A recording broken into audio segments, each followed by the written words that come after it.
Bienvenue à l'entretien de la semaine. La télévision rwandaise a le plaisir de recevoir sur Skype Madame Isadora Bigourdan. Elle est la directrice générale de Digital Afrique. Donc bonjour et bienvenue à la télévision rwandaise. Miriwe Patrick, merci beaucoup de m'inviter.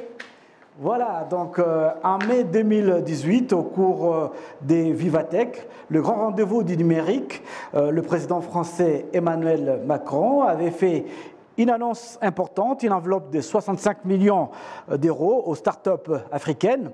5 ans après, pouvez-vous nous parler des différentes actions menées par l'initiative que vous pilotez, Digital Afrique? Oui, bien sûr. Alors, effectivement, en 2018, le président Macron avait décidé de lancer Digital Africa avec comme ambition de travailler différemment avec les startups technologiques en amorçage sur le continent pour leur permettre d'avoir un accès facilité à des compétences, de l'investissement et un réseau international à travers une visibilité. Depuis 2018, quelques chiffres, nous avons eu la chance d'accompagner 2600 entreprises sur le continent. Nous travaillons avec plus de 80 partenaires écosystémiques dans 31 pays d'Afrique. Et l'équipe aujourd'hui est composée d'une vingtaine de talents qui représentent à la fois les pays dans lesquels on travaille et les sujets sur lesquels on travaille. Chez Digital Africa, on croit beaucoup à une approche plateforme. Au cœur de notre proposition, il y a l'entrepreneur tech en amorçage sur le continent et tout ce qu'on développe à travers notamment 15 connecteurs sur le terrain et tous nos partenaires a pour ambition de lui faciliter l'accès à ces outils-là et à ce réseau-là pour qu'il puisse passer d'une idée, d'une proposition technologique en amorçage à une véritable entreprise qui crée de la valeur à la fois pour sa communauté, mais plus généralement qui peut inspirer aussi le monde puisqu'il y a beaucoup de solutions technologiques qui se déploient en Afrique, qui sont ensuite développées à travers le monde. Et si on prend l'exemple, par exemple, de Instadeep ou de Expensia ces derniers temps, qui ont défrayé la chronique, on voit bien que la technologie qui s'invente en Afrique fait partie des solutions qu'on cherche pour le monde de demain. Oui, vous travaillez en synergie avec des partenaires locaux de l'AFD, l'Agence française de développement, tous experts en accompagnement et financement du numérique. Quels sont les programmes qui vous intéressent dans le cadre de cet accompagnement? Alors, c'est vrai que Digital Africa est devenue une filiale, la filiale de Proparco, en fait, qui accompagne et qui finance les startups tech en amorçage sur le continent. On crée beaucoup de synergies avec eux. Je vais prendre quelques exemples. On travaille notamment avec la coopération allemande à former les talents de demain pour qu'ils puissent venir rejoindre les startups qui, elles, cherchent des équipes pour pouvoir déployer leurs produits. On a aussi déployé en lien avec Proparco un dispositif qui s'appelle Bridge, qui permet aux startups d'avoir accès à un ticket de financement sous forme de dette pour faire face à leurs besoins de liquidité en période de levée de fonds. Et on travaille évidemment avec toutes les agences sur le terrain à identifier les champions de la tech qu'on peut financer à travers notamment Fusée, qui est notre facilité d'investissement de petits tickets à destination des startups francophones. Vous avez 20 ans d'expérience dans la structuration et les financements d'entreprises. Avec Digital Afrique, vous allez concentrer vos interventions sur le financement et l'accompagnement des startups dans le secteur technologique en Afrique. Quelles sont donc vos ambitions? Alors, notre ambition, notre conviction d'ailleurs, c'est que en Afrique, la technologie est un moyen de faire ce fameux leapfrog, c'est-à-dire de pouvoir avoir un effet, de pouvoir faciliter en fait l'accès aux services essentiels pour les populations et également déployer des solutions qui ont vraiment une valeur et un impact économique pour le continent. Si on prend, il y a beaucoup trop d'exemples en fait pour pouvoir tous les citer. Mais je sais que dans votre quotidien, vous voyez tous à quel point la technologie a facilité les paiements, facilité l'accès à des services de santé, sans parler évidemment des accès aux services de formation à travers ce qu'on appelle les EdTech, donc les startups qui permettent un accès à la formation facilité.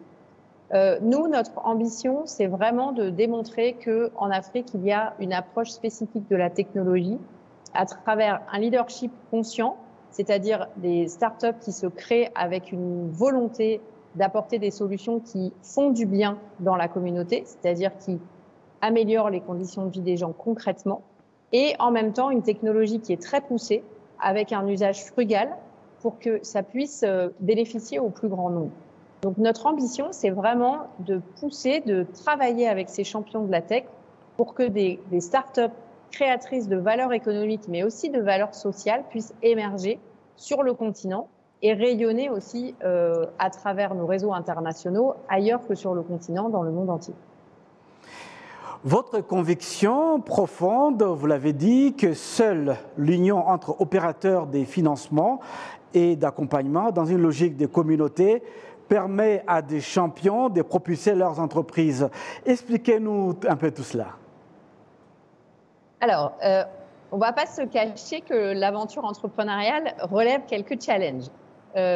On voit bien n'importe qui peut, qui a dans son entourage un start-upper qui lance sa solution technologique. C'est assez complexe puisqu'il va falloir que j'aille chercher de la compétence, du financement et que je puisse me connecter à un réseau d'alliances au niveau international pour avoir des mentors qui vont venir m'aider sur un certain nombre de sujets. C'est autant plus vrai pour un champion de la technologie puisque par hypothèse, quand je crée une start-up technologique, j'ai besoin de compétences technologiques et j'ai besoin de compétences business, entrepreneuriales.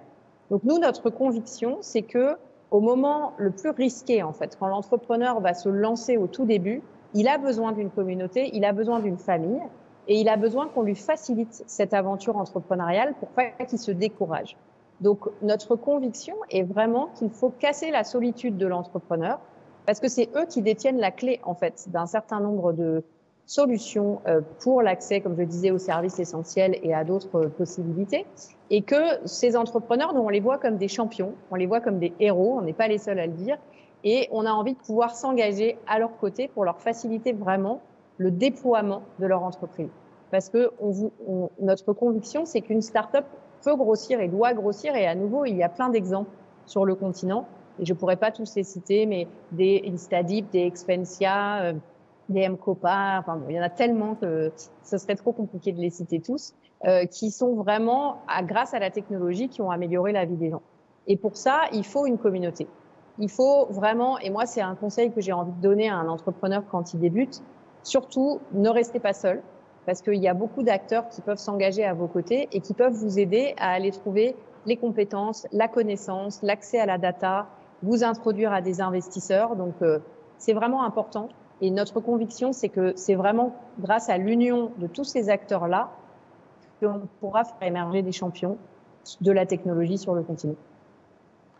Oui, quelle appréciation avez-vous du Rwanda, un pays que vous avez visité très récemment, et en particulier des startups du pays? Alors évidemment, le Rwanda est très emblématique d'un écosystème accueillant pour les startups puisqu'il y a une très forte volonté politique avec une stratégie digitale qui est exemplaire.